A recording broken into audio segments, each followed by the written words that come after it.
semuanya, kembali lagi dengan saya Lita, dan saya adalah peserta Latsar dari CPNS Kemenhub 2022. Kali ini saya akan mengundang narasumber saya yang juga sesama peserta Latsar CPNS Kemenhub, ada dari Mas Daulat Eli, dan kami kali ini akan membawakan podcast yang berjudul tentang pengertian dan penjabaran dari sistem merit. Halo Mas Daulat, gimana kabarnya?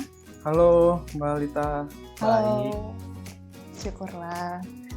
Senang sekali ya saat ini Mas Daulat udah bergabung bersama kita semua di sini dan kita langsung mulai aja ya Mas ya. Boleh, siap. Nah, oke.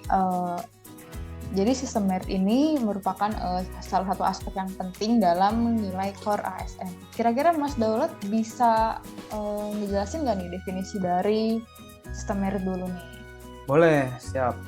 Jadi sistem merit merupakan kebijakan dan manajemen SDM yang berdasarkan kualifikasi, kompetensi, dan kinerja secara adil, wajar tanpa membedakan latar belakang politik, sara, atau faktor lainnya, atau yang tidak relevan.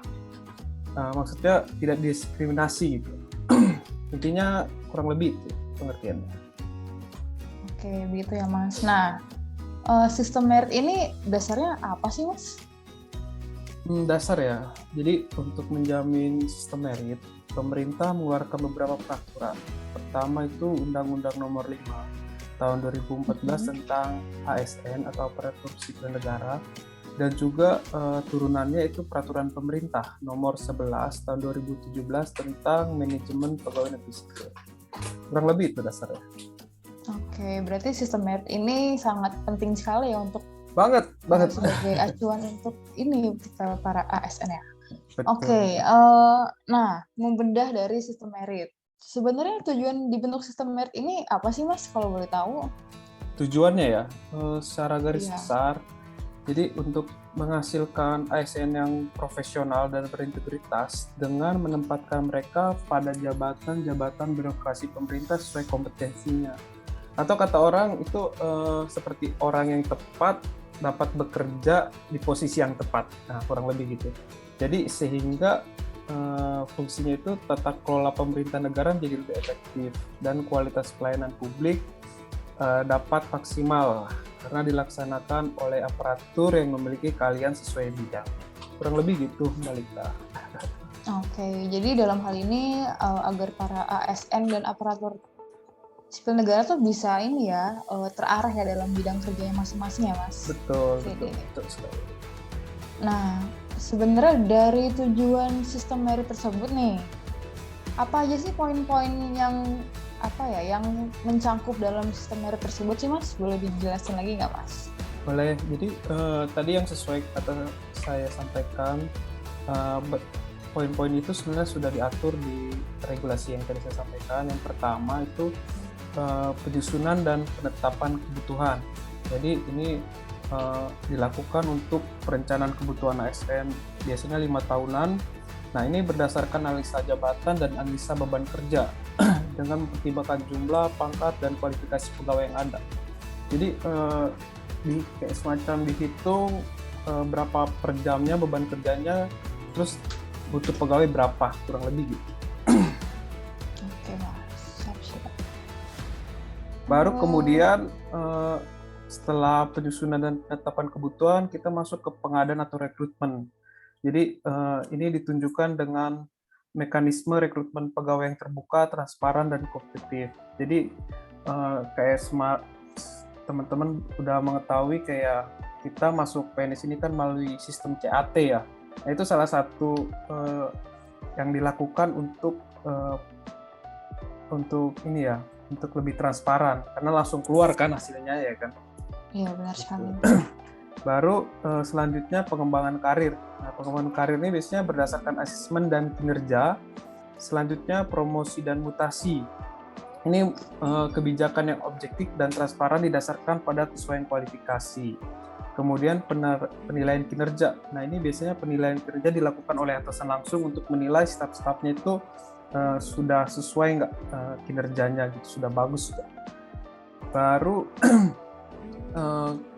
pengkajian dan penghargaan dan disiplin. Nah, ini biasanya dinilai juga kinerja yang kita lakukan, baru kalau sudah bagus dilakukan kayak semacam penghargaan ya, supaya ASN-nya lebih semangat.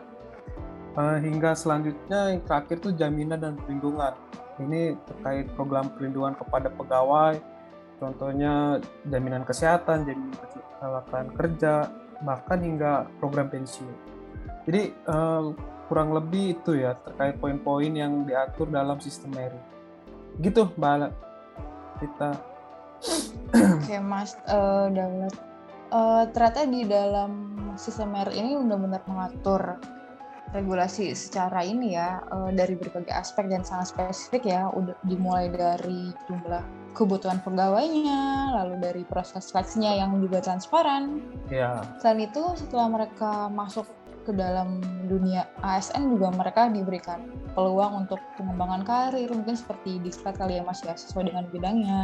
Ya, diklat. Dan ya benar sekali, dan lebih semangat lagi ketika mereka sudah mulai masuk mengerjakan di dunia ASN, mereka juga mendapat kesempatan seperti promosi atau mutasi, juga setiap itu juga mereka ada evaluasi kerja gitu. Jadi supaya mereka bisa lebih bekerja secara efektif dan produktif, dan diharapkan juga evaluasi tersebut dapat merubah lingkungan kerja yang menjadi lebih baik. Betul sekali Mbak Rita.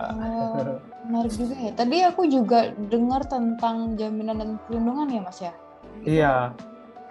Ya, kayaknya sebuah negara tuh benar-benar sangat menjamin lah kesejahteraan para AS ini hingga mereka akhirnya pensiun, dan itu merupakan sebuah apresiasi kepada ASN ya karena sudah berdedikasi dengan betul. Oke deh. Betul sekali. Ya, pembahasan ini cukup menarik sekali ya Mas ya. Saya juga berharap semoga sistem merit ini dapat diterapkan di seluruh aspek kerja ya Mas ya, dimanapun penempatannya, dimanapun instansinya, balainya, semoga kita semua dapat bekerja dengan baik, dengan produktif juga, dan kita jangan lupa nih untuk menerapkan nilai-nilai berakhlak. Betul. Terima kasih Mbak Lita. Iya. Baik, sekian podcast dari kami. Saya Lita dan narasumber saya Daulat. Kami pamit undur diri dan terima kasih. Terima kasih.